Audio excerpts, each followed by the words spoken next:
Praise the lord. దేవునికి మహిమ కలుగును గాక. ప్రభు నామంలో మీ అందరికీ వందనాలు. అందరు బాగున్నారండి? మీరందరూ బాగున్నారని మేము విశ్వసిస్తున్నాం. ప్రతిదినం మీ కొరకు ప్రార్థన చేస్తున్నాం. ఈ సమయంలో దేవుని వాక్యం వినడానికి మనమందరం మన హృదయాలను సిద్ధపరచుకుందాం. షకీనా మినిస్ట్రీ సంఘ కాపరి పాస్టర్ జి విజయ్ కుమార్ గారు ఈ సమయంలో మనకు వాక్య సందేశాన్ని అందిస్తారు. మనమందరం ప్రార్థనాపూర్వకంగా ఏకీభవించి దేవుని దీవెనలు పొందుదాము.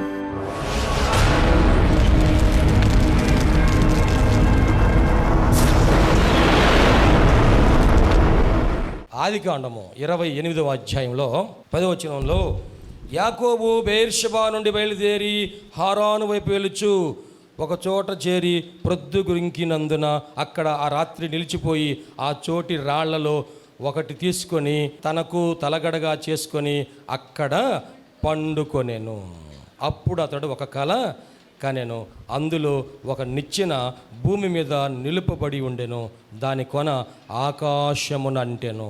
దాని మీద దేవుని దూతలు ఎక్కుచూ దిగుచూ ఉండిరి. మరి యెహోవా దానికి పైగా నిలిచి, నేను నీ తండ్రి అయిన అబ్రహాము దేవుడను ఇస్సాకు దేవుడైన యెహోవాను, నీవు పండుకొని ఉన్న ఈ భూమిని నీకును నీ సంతానమునకును ఇచ్చేదను. నీ సంతానము భూమి మీద లెక్కకు ఇసుక రేణువుల వలె నగును. నీవు పడమటి తట్టును, తూర్పు తట్టును, ఉత్తరపు తట్టును, దక్షిణపు తట్టును వ్యాపించెదవు. భూమి యొక్క వంశములన్నీ నీ మూలముగాను నీ సంతానం మూలముగాను ఆశీర్వదించబడను. ఇదిగో నేను నీకు తోడయుండి నీవు వెళ్ళు ప్రతి స్థలమందు నిన్ను కాపాడుచు ఈ దేశమునకు నిన్ను మరలా రప్పించదను.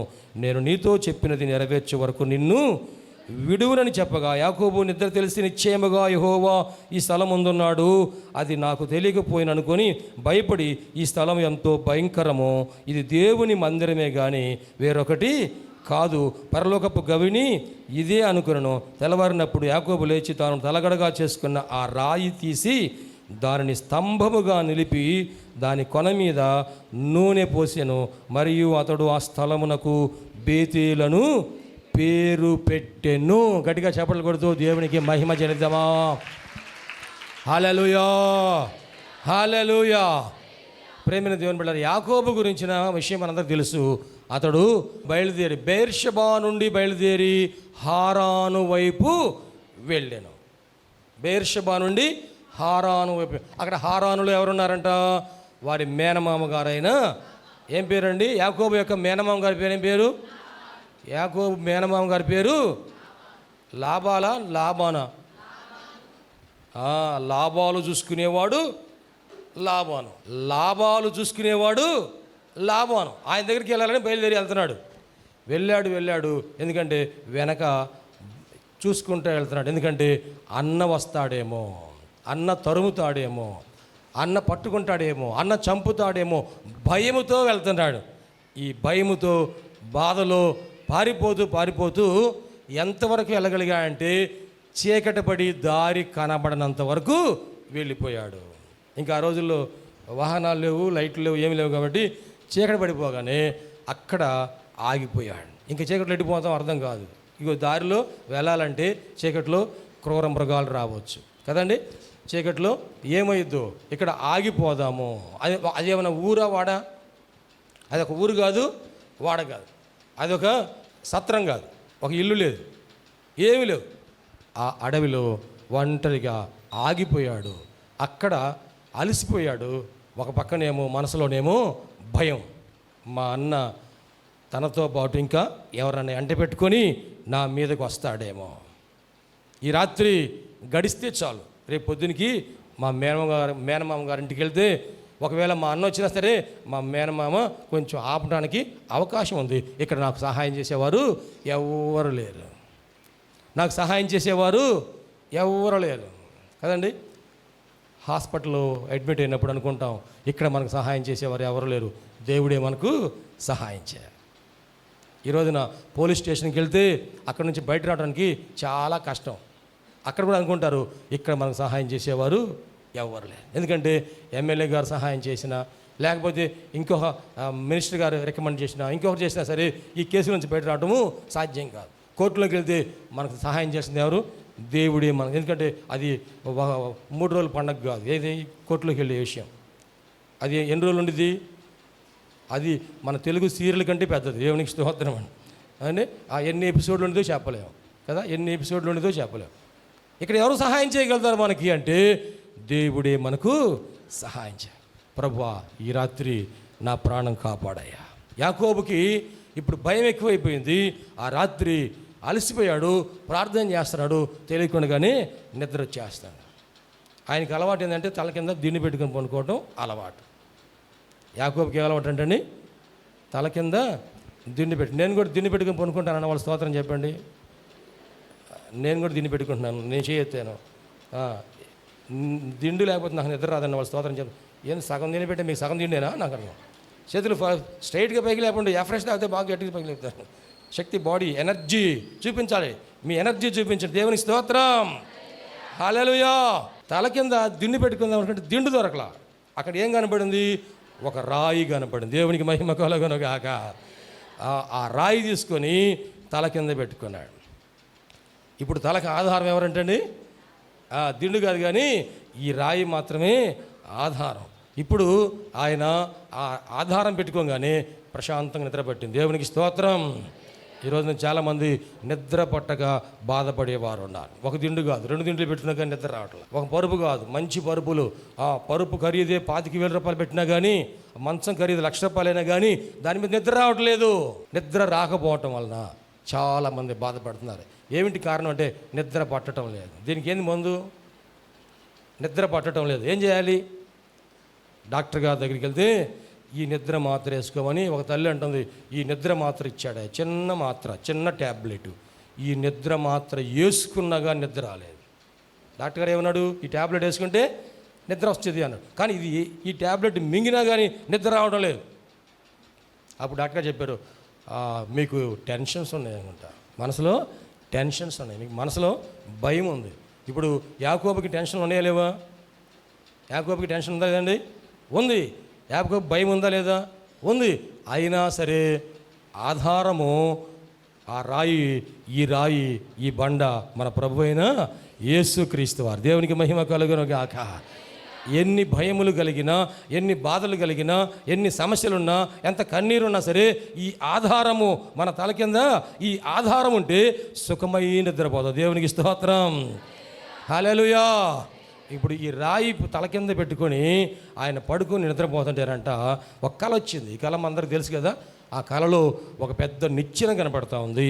ఆ నిచ్చెన ఒక కొనేమో భూమి మీద ఉంది, రెండో కొనేమో ఆకాశమును అంటుకొని ఉంది. ఆకాశం అంటుకుందంటే అక్కడ ఏముంది అంటే అక్కడ పరలోకం ఉంది. దేవునికి స్తోత్రం అండి. ఈ నిచ్చెన మీదంట దేవదూతలు ఎక్కుచు దిగుచూ ఉన్నారంట. దేవునికి మహిమ కలుగును గాక. ఆ దేవదూతలందరూ కూడా ఎక్కుచూ దిగుచూ ఉంటే ఆయన ఏం చేస్తున్నాడంటే ఆ అద్భుతమైనటువంటి ఆ దర్శనమును అక్కడ యాకోబు చూస్తూ ఉన్నాడు. మెలకు వచ్చినప్పుడు అంట అనుకున్నాడంట, అమ్మో ఇది మామూలు స్థలము కాదు, ఇది చాలా భయంకరమైన స్థలము, ఇది ఈ పరలోకపు గవిని. గవిని అంటే అర్థం ఏంటి? గవిని ఇది తెలుగు మాట, ఇంగ్లీష్ మాట, హిందీ మాట. గవిని అంటే తెలుగు మాట కదండి. చాలా చోట్ల ఇదే పరలోకపు గవిని అని కొన్ని చర్చెస్ మీద కూడా రాసి ఉంటారు కదా. ఆ వాక్యం మనం చదువుతూ ఉన్నాం, వింటూ ఉన్నాం. గవిని అంటే అక్కడ ద్వారము అని అర్థం. ఇది పరలోకపు ద్వారము, ఇది పరలోకపు ద్వారం. ఆయన ఏమంటున్నా అంటే ఇది దేవుని మందిరము, ఇది దేవుని ఇల్లు. దీనికి ఏమని పేరు పెట్టాడండి? బేతేల్. ఏమని పేరు పెట్టాడు? బేతేలు. బేతేలు అంటే హెబ్రీ భాషలో బేత్ ఏల్. బేత్ ఏల్. ఏల్ అంటేనేమో దేవుడు అని అర్థం. ఏల్ అంటే దేవుడు. ఇస్రాయేల్ కదా, ఇస్రాయేల్, గబ్రియేల్, మిఖాయేల్, ఇంకేమన్నా ఏళ్ళు, ఇష్మాయేల్ కదా. ఏలు అని చేరబెట్టంటే దేవుడు అని అర్థం కదా. ఆ బేత్ అంటే ఇల్లు అని అర్థం. దేవుని ఇల్లు. ఈ ఇల్లు ఎవరిదండి? దేవుని ఇల్లు. ఇప్పుడు మనందరూ కూర్చున్నది ఇది ఎవరి ఇల్లు? ఇది పాస్టర్ గారి ఇల్లా? నీ ఇల్లా? మన ఇల్లా? దేవుని ఇల్లు. దేవునికి స్తోత్రం. హల్లెలూయా. ఈ బేతేల్ అనగా దేవుని ఇంటిలో నేను ఉన్నాను. ఇప్పుడు ఆయన ఆ స్థలానికి బేతేలు అని పేరు పెట్టా. అంటే ఇక్కడ ఎవరున్నారా అంటే దేవుడు ఉన్నాడు. దేవునికి మహిమ కలుగునుగాక. హల్లెలూయా. ఇప్పుడు ఆ తల కింద ఉన్న రాయి తీసేశాడు.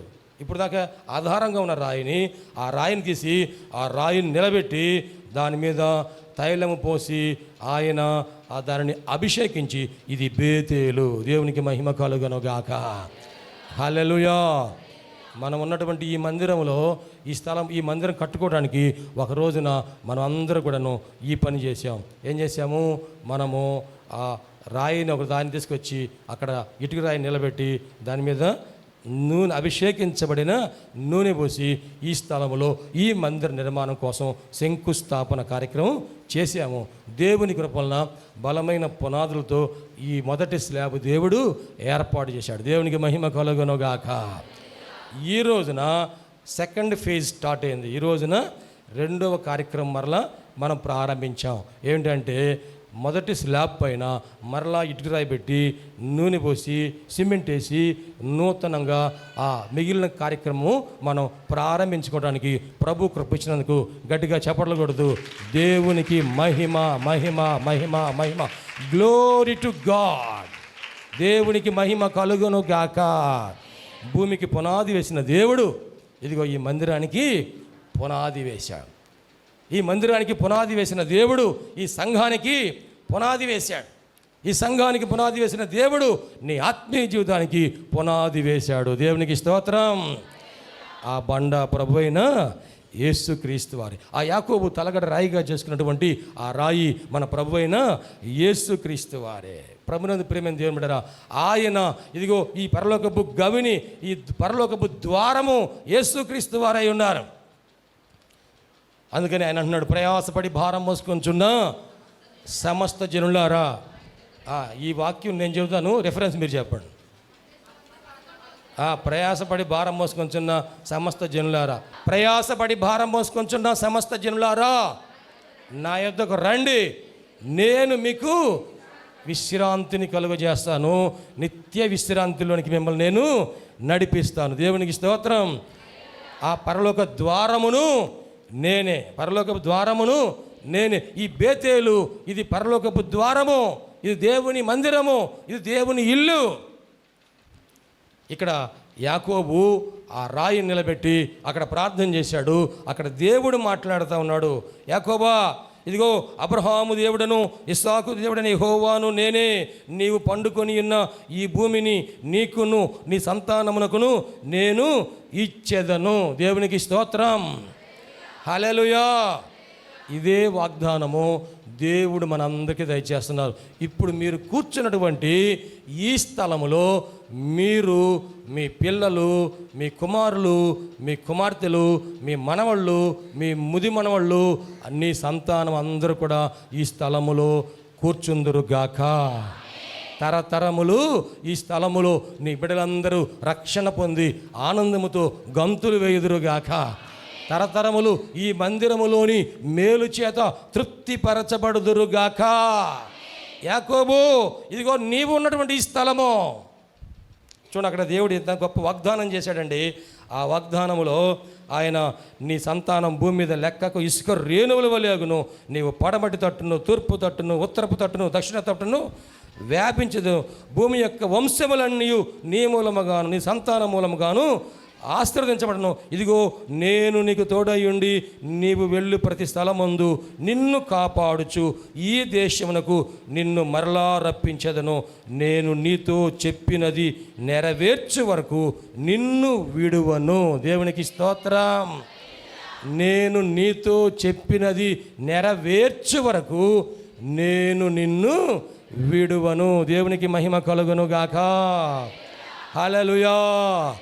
చూడండి, ఇది దేవుని మందిరము, ఇక్కడ నీవు ఆశీర్వదించబడతావు. ఇది దేవుని ఇల్లు. బేతేలు అంటే దేవుని ఇల్లు. ఈ స్థలములో నీవు ఆశీర్వదించబడతావు, నీ సంతానము ఆశీర్వదించబడుతుంది. నేను నీకు చెప్పిన వాగ్దానము నా మాటలన్నీ నెరవేర్చబడే వరకు నేను నిన్ను విడువను. దేవునికి మహిమ కలుగును గాక. చూడండి, చాలాసార్లు మనమే దేవుణ్ణి విడిచిపెట్టకుండా ఉండాలని ప్రయత్నం చేస్తూ ఉంటాం. కానీ దేవుడు అంటున్నాడు, యాకోబు నిన్ను నేను విడిచిపెట్టనయ్యా. దేవునికి మహిమ కలుగును గాక. మనము దేవుడిని పట్టుకుంటే మంచిదా, దేవుడు మన చేయి పట్టుకుంటే మంచిదా? జాగ్రత్తగా ఆలోచన చేసి చెప్పండి.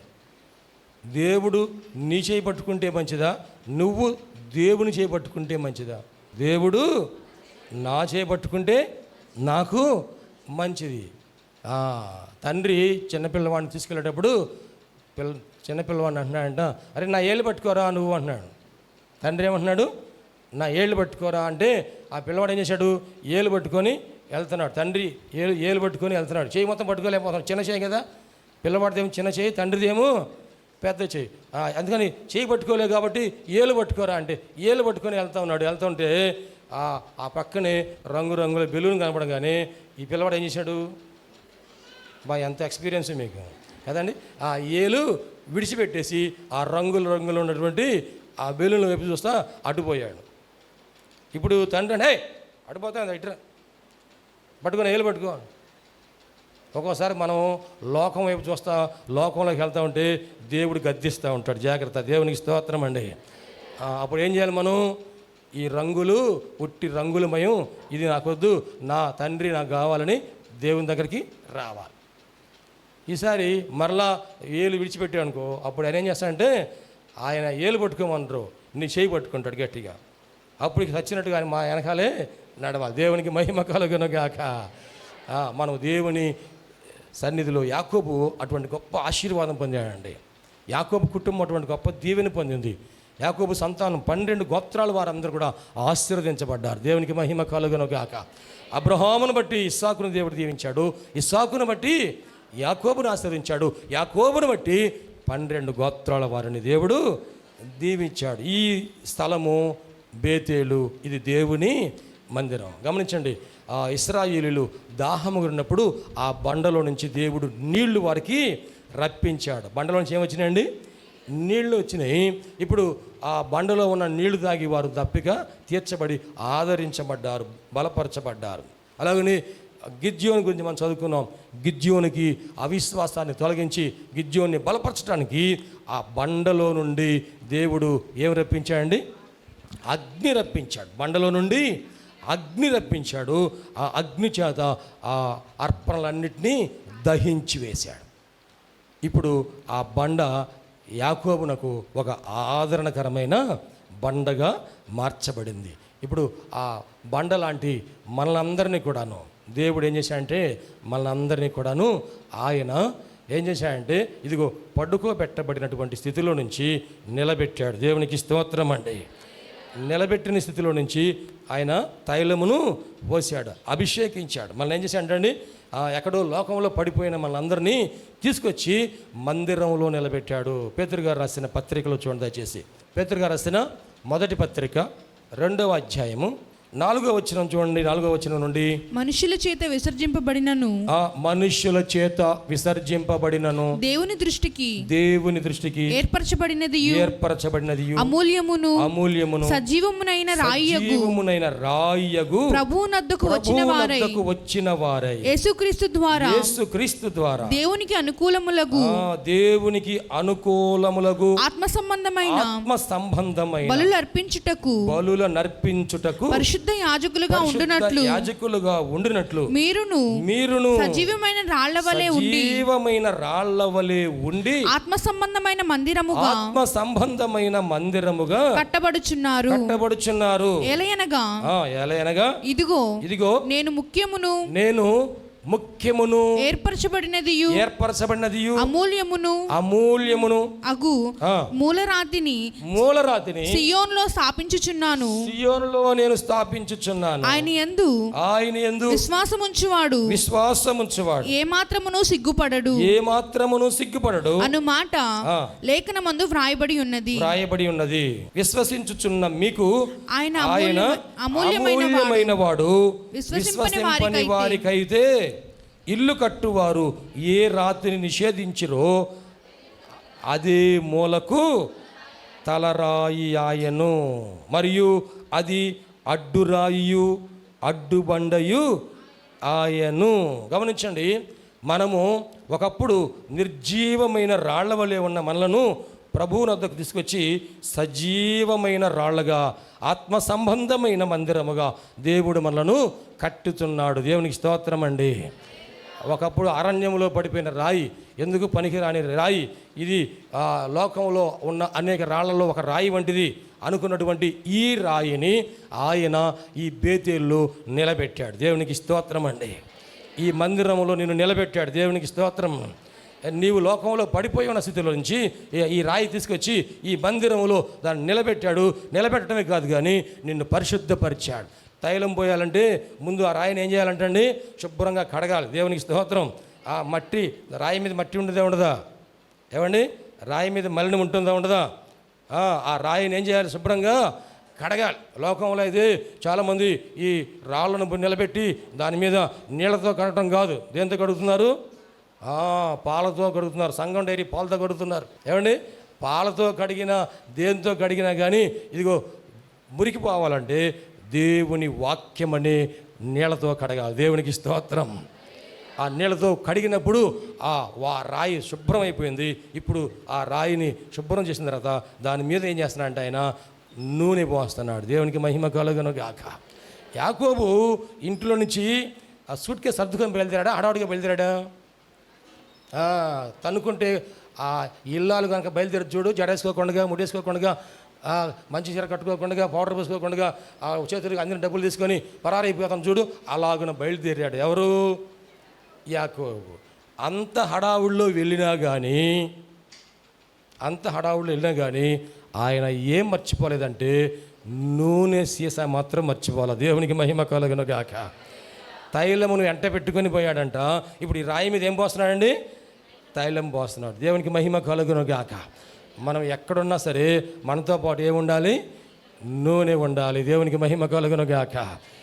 బుద్ధిగల కన్యకులు, బుద్ధి లేని కన్యకులని ఎలాగున విభజించారంటే తైలము ఉన్నవారినేమో, నూనె ఉన్నవారినేమో బుద్ధిగల కన్యకులు అన్నారు, నూనె లేని వారినేమో బుద్ధి లేని కన్యకులు. మనము బుద్ధిగల కన్యకుల వలె నూనె సిద్ధపరచుకోవాలి. నీ తలకు నూనె తక్కువ చేయకము, ఎల్లప్పుడూ తెల్లని వస్త్రములు ధరించుమని ప్రసంగి గ్రంథకర్త తెలియజేస్తాడు. అంటే తలకు నూనె తక్కువ చేయొద్దంటే అర్థం ఏంటంటే మనము ఈరోజు పొందిన అభిషేకము ఈ రోజుతో అది ఆరిపోయిందేమో, మరలా దినదినము నూతనముగా మనము ఫ్రెష్ అనాయింటింగ్తో నింపబడదుము గాక.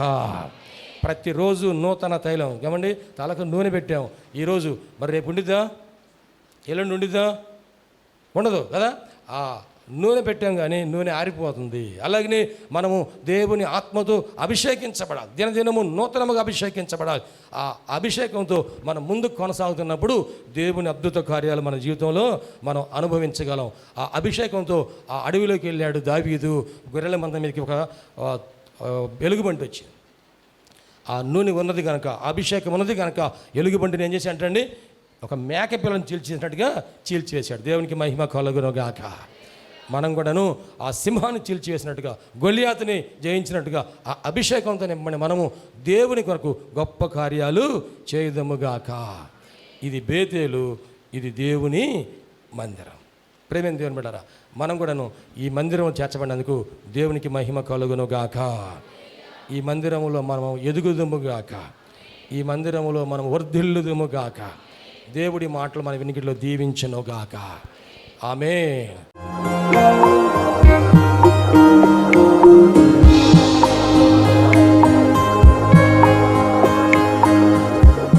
ప్రభునందు ప్రియ దేవుని బిడ్డలారా, ఎంతవరకు దేవుని వాక్యం విన్నందులకు ప్రభునామమున వందనాలు తెలియజేస్తున్నాం. మనం అందరం ప్రార్థనలో ఏకీపిద్దాం. తలలు వంచి కనులు మూసుకొని ప్రార్థనలో ఏకీపిద్దామండి. ప్రార్థించుకుందాం. మహోన్నతుడైన దేవ, పరిశుద్ధుడైన మా ప్రభువా, నీ పరిశుద్ధమైన పాదములకు వందనాలు. ఇదిగో నాయన, ఈ వాక్యము ద్వారా మాతో మీరు మాట్లాడినందుకు వందనాలు ప్రభా. అవును, నువ్వు సజీవుడైన దేవుడు అయ్యా, మాట్లాడే దేవుడవు ప్రభా. ఈ వాక్యం మా హృదయంలో పదిలిపరుచుకుంటూ సహాయం చేయండి. సంపూర్ణమైన మారు మనసు మాకు దయచేయండి. పాప క్షమాపణ అనుభవం మాకు దయచేయండి. రక్షణ ఆనందం మాకు దయచేయండి ప్రభువా. ఈ అనారోగ్యములో, బలహీనతలో, సమస్యలో, శోధనలో, సైతాను ఆటంకాలు అన్నీ కూడా యేసుక్రీస్తు నామంలో తొలగించండి నాయన. పరిశుద్ధాత్మ దేవ మీ కార్యం జరిగించండి అయ్యా. మీరు మాకు తోడుగా ఉండి దీవించండి. మమ్మల్ని మా కుటుంబం జ్ఞాపకం చేసుకోండి. మా బిడ్డలు మీరు ఆశీర్వదించండి ప్రభా. మా కుటుంబంలో రక్షణ ఆనందం సంపూర్ణంగా దయచేయండి. ఎటువంటి అవసరాలని మీకు తెలుసునైనా ప్రతి అవసరతలో కూడా మాకు సహాయం దయచేయండి. అన్ని విషయాలు కూడా మీరు దీవించండి. ఈ టీవీ ప్రోగ్రాం చూసిన ప్రతి ఒక్కరిని పేరు వరుసన మీరు దీవించి రక్షించి మీరు అక్కడ కొరకు సిద్ధపరచండి. మంచి భవిష్యత్తును వారికి దయచేసి మీ కృపలో మీరు వర్ధలు చేయమని నీకే సమర్పణ చేసుకుంటూ యేసయ్య పరిశుద్ధ నామంలో స్తుతించి ప్రార్థించి వేడుకుంటున్నాము తండ్రి. ఆమెన్. తండ్రి కుమార పరిశుద్ధాత్మ త్రియేక దేవుని దీవెన తోడుగా నడిపించను గాక. Amen amen amen. మీ అందరికీ ప్రభునామన వందనాలు. దేవుడు మిమ్మల్ని దీవించను గాక. ఆమెన్. ప్రభునందు ప్రియమైన సహోదరి సహోదరులందరికీ షకీనా ప్రార్థనా మందిరం తరపున హృదయపూర్వక వందనాలు తెలియజేస్తున్నాం. దేవుని కృప వలన 2012వ సంవత్సరంలో 350 గజముల స్థలంలో ఈ మందిరం నిర్మించుకోవడానికి ప్రభు కృపించారు. 2016వ సంవత్సరంలో నూతన స్థలం 180 గజముల స్థలం తీసుకోవడానికి ప్రభు సహాయం చేశారు. ఈ సమయంలో ఈ స్థలం అంతట్లో కూడాను మందిరం నిర్మించుకోవడానికి ప్రభు ఏర్పాటు చేసి ఉన్నారు కనుక ఈ మందిర నిర్మాణం, పాత మందిరం తీసివేసి నూతన మందిర నిర్మాణం కార్యక్రమం ప్రారంభించబడింది. నీ తేజస్సు నీ ప్రభావం మీ స్థలంలో ఉంచండి ప్రభువా. మేమందరం కలిసి చేతులెత్తి ప్రార్థన చేస్తుండగా నీ మహిమ కార్యం ఈ స్థలంలో జరిగేటట్లు సహాయం చేసి దీవించండి. షకీనా ప్రభువా సహవాసాన్ని మీరు ఆశీర్వదించి నీ కృప చూపించి మహిమకరంగా ఈ కార్యం జరిగించి దీవించము. యేసు క్రీస్తు పరిశుద్ధ నామములో అడిగి వేడుకొనుచున్నాం తండ్రి. ఆమేన్ ఆమేన్. హల్లెలూయా హల్లెలూయా హల్లెలూయా. చేసి ఈ మందిర నిర్మాణం కొరకు మీరు అందరూ ప్రార్థన చేయాలని ప్రేరేపించబడిన వారందరూ కూడాను ఈ మందిర నిర్మాణంలో 106 అడుగుల పొడవు 45 అడుగుల వెడల్పు కలిగిన ఈ స్థలం అంతట్లో మందిర నిర్మాణం స్లాబ్ వేయటం జరుగుతుంది కనుక దయచేసి ప్రేరేపించబడిన వారందరూ కూడా మీ ఆర్థిక సహాయ సహకారాలు అందించి ప్రార్థించి మీరు దీవించబడాలని ప్రభునామన మనవి చేస్తున్నాం. ఈ స్క్రీన్ మీద చూపించబడుతున్న నంబర్కు మీరు ఫోన్పే కానీ గూగుల్ పే కానీ లేక మా అకౌంట్ నెంబర్కి మీరు కానుక పంపించి సహాయం చేయాల్సిందిగా కోరుతున్నాం. లేక మీరు ప్రత్యక్షంగా వచ్చి ఈ మందిర నిర్మాణ కార్యక్రమాన్ని చూసి మీరు కానుక అందించి దీవించబడాలని ప్రభునామన మనం చేస్తాం. ప్రభు మనందరి తోడుగా ఉండి ఆశీర్వదించును గాక. ఆమెన్.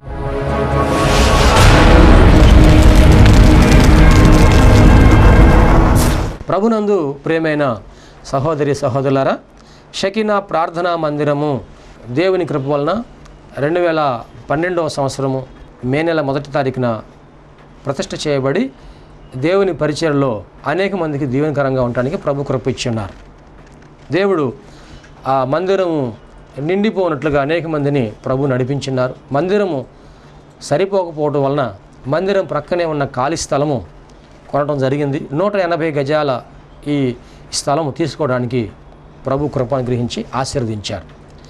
ఈ స్థలము భారీ వ్యయంతో కూడుకుంది కనుక ఈ స్థలమునకు కావలసినటువంటి మరి అవసరతలు చాలా ఉన్నాయి.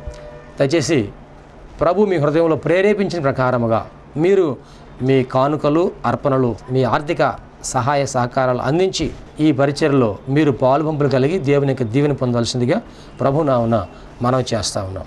మీ కానుకలు మీ అర్పణలు మా యొక్క బ్యాంక్ అకౌంట్ నెంబర్కు పంపించాలనుకున్నవారు బ్యాంక్ అకౌంట్ నెంబర్ పంపించండి. వ్యక్తిగతంగా మమ్మల్ని కలిసి మీరు ఇవ్వాలనుకున్నవారు వ్యక్తిగతంగా కలిసి మీరు ఇచ్చి దీవెనలు పొందాలని ప్రభునామన మనవి చేస్తూ ఉన్నాం.